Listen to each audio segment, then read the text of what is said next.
दुनिया आपको, आपके जितने भी फॉलोअर हैं सब आपको खान सर बुलाते हैं। अब तो आप बता दीजिए आपका पूरा नाम क्या है खान सर? एक्चुअली क्या है कि एक शिक्षक के लिए खुद के नाम से ज्यादा मायने रखता है कि उसके द्वारा पढ़ाए गए लड़के देश का नाम रोशन करे यहाँ पर। तो वो लक्ष्य मेरे लिए ज्यादा इंपॉर्टेंट है, हमको अपने से नहीं ज्यादा मतलब नहीं। वाह। मैं खान सर के बारे में बता दूं कि इनका यूट्यूब पे जो एजुकेशनल चैनल है उसके 17 मिलियन मतलब 1,70,00,000 फॉलोअर्स ज्यादा है। अब 19 हो गए। 19 हो गए। बाप रे, क्या बात है, वाह। तो लॉकडाउन से पहले सर 30,000 थे। हाँ। एकदम लॉकडाउन के बाद जितनी आपकी सब्सक्रिप्शन बढ़ी है उतनी तो ओटीटी प्लेटफॉर्म्स की नहीं बढ़ी जितनी आपकी बढ़ गई। ये नेक काम की शुरुआत कैसे हुई थी खान सर? लॉकडाउन से पहले हम लोग ना ऐसे फिजिकली क्लास में ज्यादा पढ़ाते थे। अच्छा जी। क्लास में भी बहुत भीड़ रहती थी, लड़के पढ़ नहीं पाते थे। मजबूरी हो गई लॉकडाउन के बाद यूट्यूब पर पढ़ाना, क्योंकि दूसरा कोई ऑप्शन ही नहीं था। और हमको भी नहीं समझ में आया कि लोगों ने क्यों इतना ज्यादा सब्सक्राइब करते गए, क्योंकि हम तो वैसे ही पढ़ा रहे थे जैसे पहले पढ़ाते थे वहां पे। तो बस ये रहता है कि लड़कों को पढ़ाई से रिलेटेड उसको डाउट ना रह जाए कोई भी, क्योंकि जब हम लोग पढ़ते थे ना तो सबसे पीछे आते थे, हम लोग क्लास के पीछे बैठते थे। हम लोग मान लिए थे कि ये लोग बहुत अच्छे पढ़ने में, हम लोग का तो कुछ नहीं हो सकता है यहाँ पे। और घर वालों को भी लगता था तो जीव ले ला, कैसे भी काम चल जाएगा। बाद में हम लोग को पता चला ना कि टीचर की गड़बड़ी थी, हमारे ऊपर ब्लेम लगा दिया। सर आइए, बहुत बहुत स्वागत है आपका। बाकी एक्चुअली अगर पढ़ाने का तरीका इतना सरल हो, आसान हो, जैसे ना सर मुझे बचपन में ना मुझे हिस्ट्री का पढ़ने का बड़ा मजा आता था। बड़ा होके पता चला कि मेरा हिस्ट्री में तो था इंटरेस्ट, पर मुझे कहानियां पढ़ना अच्छा लगता था जी। आज मुझे थोड़ा लिखने का भी शौक है, एक आध कुछ शायद फ्यूचर में चल के आप वो भी कुछ ऐसा देखें। तो मतलब मुझे शौक है लिखने का। अब जाके समझ में आया कि वो क्यों अच्छा लगता था, उसमें कहानी होती थी। तो ये नहीं हमें पढ़ाया, हमें रट्टा मरवाते थे। तो ये जो आपका ये जो तरीका ये बहुत ही बढ़िया है। काश हमारे समय में भी ऐसा होता, यूट्यूब पे अच्छे अच्छे शिक्षक होते। हालांकि हमारे टीचर भी बहुत अच्छे थे, लेकिन इतने डिटेल में खान सर मैंने आपके वीडियोस देखे हैं, मतलब जिस सब्जेक्ट को आप जानते भी ना हो और अगर लेक्चर देखे और सुने तो उसमें इतनी रुचि पैदा हो जाती है। बिकॉज हम सब टीचर्स के द्वारा ही पढ़ाए गए हैं और हमारे अच्छे टीचर्स भी रहे हैं, लेकिन जरूर आप में एक बहुत ही खास बात है कि आप हर सब्जेक्ट को बहुत इंटरेस्टिंग बना देते हैं। और थैंक यू। इसमें क्या है ना, टैलेंट जो है ये टीचर्स को विजुअल ट्रेनिंग कैसे देनी है, जो बताया अभी कपिल जी ने। कहानी, मैं एक छोटा प्रश्न पूछता हूँ, असैसिनेशन की स्पेलिंग किसको मालूम है? लोग बिलीव नहीं करेंगे लेकिन मुझे मालूम है।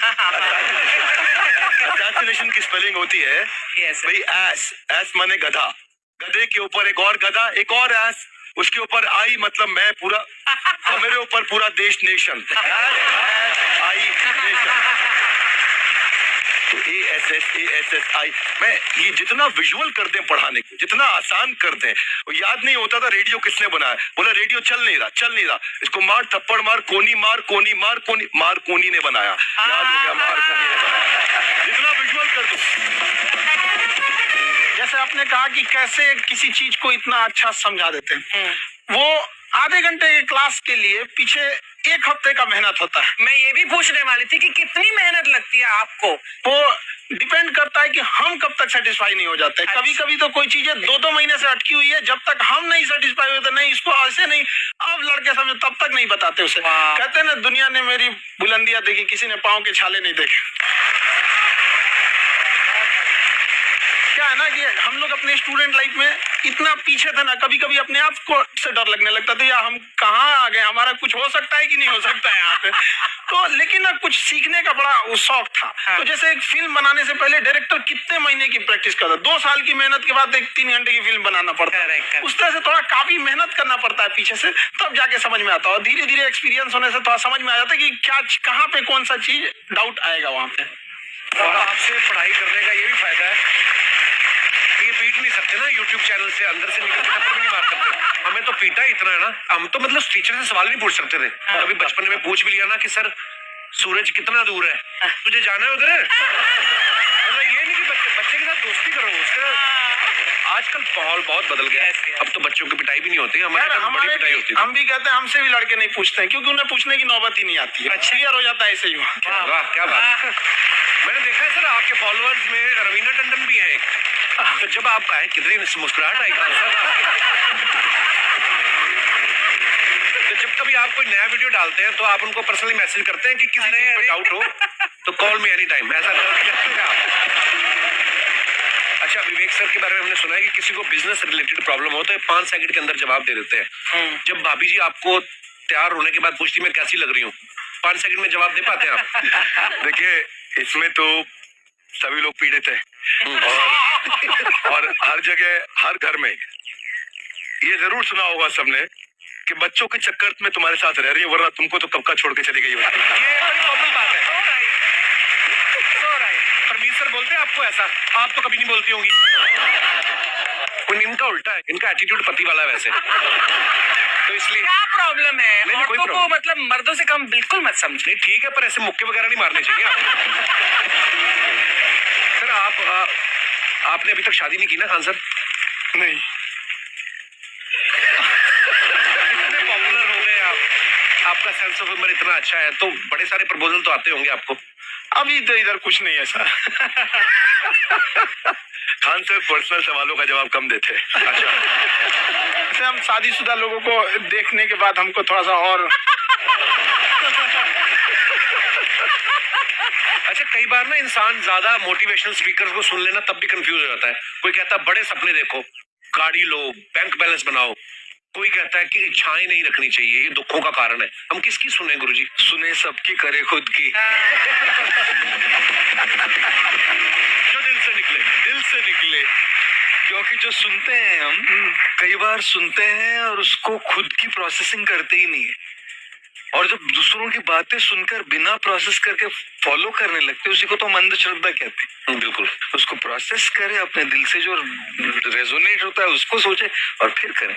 मम्मी सुना, मेरी मम्मी के आगे डॉक्टर फेल है।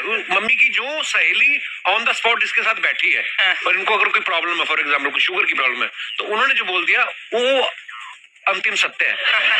ले मैनू फलानी कहती है खाड़ो तो हो जाता है। ये सवाल मैंने आपके लिए पूछा था। I want to ask Khan sir कि आपका एक एपिसोड था ट्रेन के बारे में, कि ट्रेन में ऐसा क्यों होता है, शुरुआत में ऐसा हुआ था, ये यहाँ पर बोगी के लिए ये कनेक्शन, तो ये सोर्स क्या होते हैं आपके, कहाँ से आपसे सुन लेंगी, उसके बाद खुद का चैनल शुरू करेंगी। कुछ चीजें तो ऐसे डायरेक्टली मिल सकती हैं, और नहीं तो वहाँ ऑन द स्पॉट जाके वहाँ पे पूछ लेते, जो वर्कर होते हैं ना उन लोग को ज्यादा आइडिया रहता है, उन लोग से वो पूछ लेते हैं कि ये कैसे काम करता है, तो ज्यादा कोशिश करते हैं कि हम किसी चीज को खुद से अगर जाने रहेंगे तो ज्यादा अच्छे से डिलीवर कर सकते हैं। तो कई बार वहाँ यार्ड वगैरह में भी चले जाते हैं पता करने के लिए। लेकिन बहुत इंटरेस्टिंग था, हवाई जहाज पर भी बनाइए।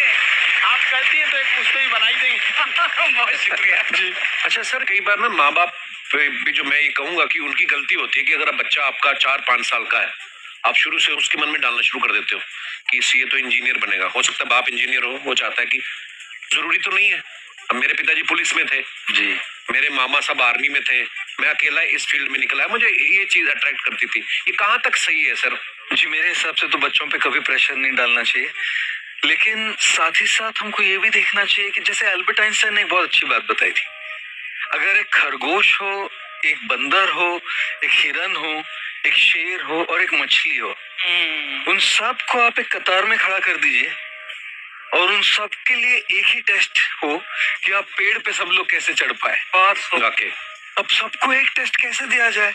मछली तो आत्महत्या कर लेगी सोच के कि मैं तो कोई पास ही नहीं होंगी, ये मछली कैसे पेड़ पे चढ़ेगी? राइट। लेकिन कई बार ऐसे हो गया ना कि एजुकेशन सिस्टम ऐसी बन गई कि बस ग्रेड्स हो गए, सब्जेक्ट्स पढ़ने हैं, Right. जो भी किया है और वो भी जरूरी है, लेकिन वो करते करते बच्चों के जो इंटरेस्ट है, बच्चों की जो पैशन है, उसमें उनको एंकरेज करना बहुत ज्यादा जरूरी है। एक पिताजी एक बार अपने बेटे को ऐसा चाटा मारे जोर से, तो पड़ोसी ने पूछा क्यों मार रहे जी? बोले कल रिजल्ट है इसका। कल रिजल्ट? तो बोले रिजल्ट कल है ना साहब, तो आज क्यों? मैं कल बाहर गाँव जा रहा हूँ, कल का काम आज निपट के करूँ। कहने का मतलब ये है कि आप देखिएगा कि अगर आप बच्चों को अपने कॉम्पिटेंस के हिसाब से नहीं देंगे तो ये चाटे खा रहे रहेंगे, पर ये फेल ही होते रहेंगे। वाकई। अच्छा, विवेक सर का एक कहना है कि बच्चों का अगर 95% से ज्यादा मार्क्स आते हैं वो भी खतरनाक होते हैं। 75 से 85% वाले जो बच्चे होते हैं लाइफ में बड़ा अच्छा करते हैं। कभी किसी पेरेंट्स ने आगे कहा है कि आपकी वजह से मेरा 95% वाला बच्चा 75 पे आ गया है? बेसिकली 95%, देखिए स्कूल में जो पढ़ाई हो रही है, जो बताया, वो classroom based conceptual theoretical approach है।